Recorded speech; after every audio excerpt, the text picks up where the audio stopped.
Moz here, and this is Moz's Garden, an update. Just the other night, Motoheadz, Frankie and Lynne, actually expressed interest in checking out my garden, and I told them I'd put together a bit of an update, so I did. So let's have a bit of a look. I've included some aerial work with my drone, so you can have a look from the top. It is a few weeks older than this, but yeah, it shows you the general layout of things. So let's go over there and check it out.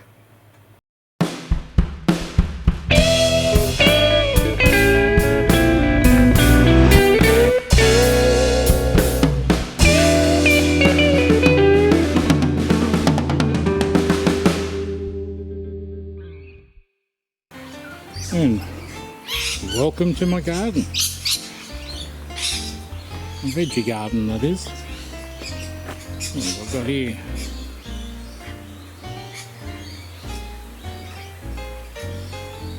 Got rosemary growing in here. Little pot here is lemon balm, and over here, in amongst all that, I have mint and oregano all grown together. I just let it go wild in there. Here, my favourite. What I have here is eggplants. Love eggplants. It's great stuff. It's sort of known as the vegan beef. There are a number of European countries and the like that will substitute meat with eggplants. What I've found though, the actual eggplant, well, it lasts about 2.5 years when the plant gets a bit old for production. So what I've done is that one at the back there, this fella here is an old plant. It won't be long before it's done and dusted, but I do have these guys here. They're about a year old, and down here I've planted seedlings which will be ready for next crop. So I keep the cycle going. Did I tell you I like eggplant? Some sage, great sage, keeper of heaven and earth. A little bit of monkey there. What I do have in this plot is tamarillo. This tree is awesome.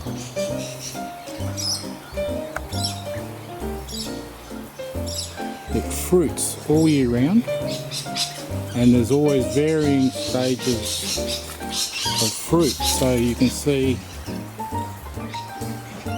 here are the flowers which have started.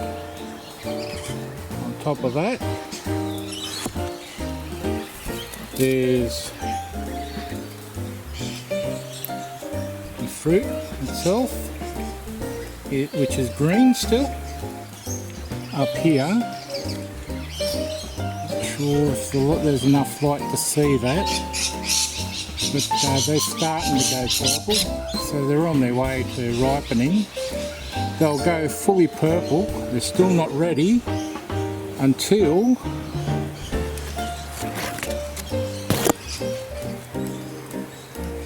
they get to this stage, and this one here is ready to go.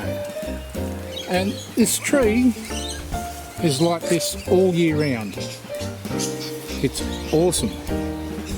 So one of my favourites is vanilla ice cream topped with Tamarillo. Go figure. As you can see here, I've planted a heap of flowers. They're mainly marigolds. Really just to attract bees, etc. This one here has also got some snapdragons in it, which are very likeable by bees. But you will note that I've got a lot of tomatoes. These ones here in the front, they're all self-sown from last year's crop, so I'll let them go.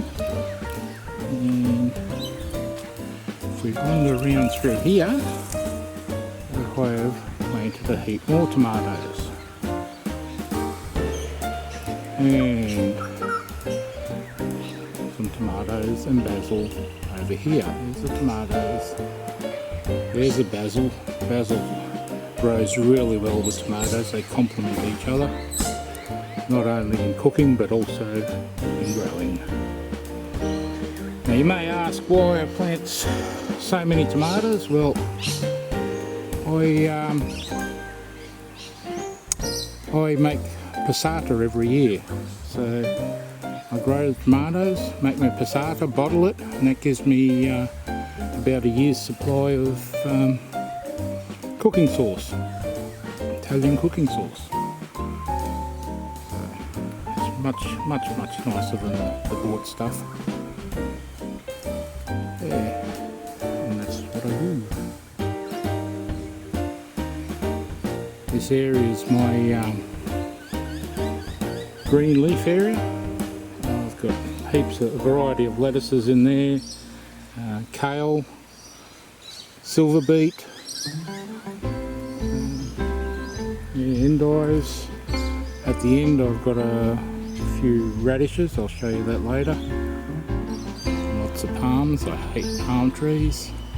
I really do. Picking up all the palm fronds is a pain in the rear. But a heap of rosemary here, and I've got a few little stems happening. I'm just experimenting with these.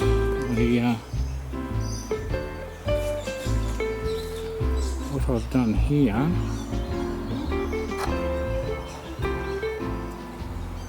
is I've just cut off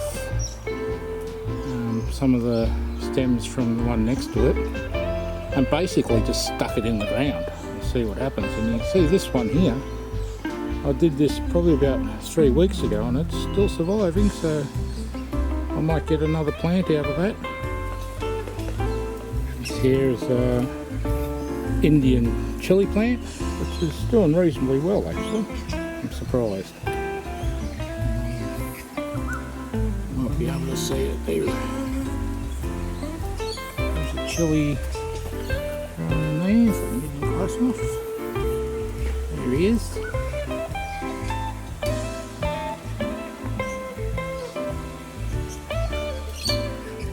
As you can see here, this is known as a bee hotel for native bees. You might say it's a B&B for bees.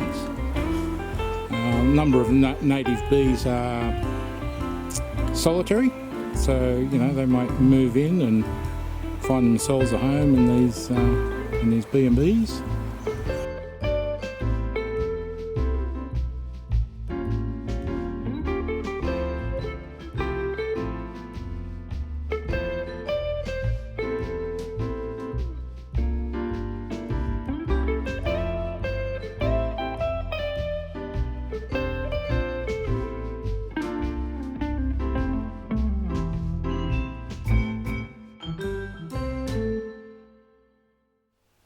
There you go. What do you think about that? That was part one. Had to do it in in two parts, mainly because there's a fair bit of footage there, and I really want to show you a bit more about the garden, and we'll have a look at the chooks and that in the next part. And thanks to Motoheadz, Frankie and Lynne for wanting to see my garden. I'll leave a link to their channel below, as I said, and at the end of this part. So yeah, I hope you can join me in part 2, and we'll scoot over there.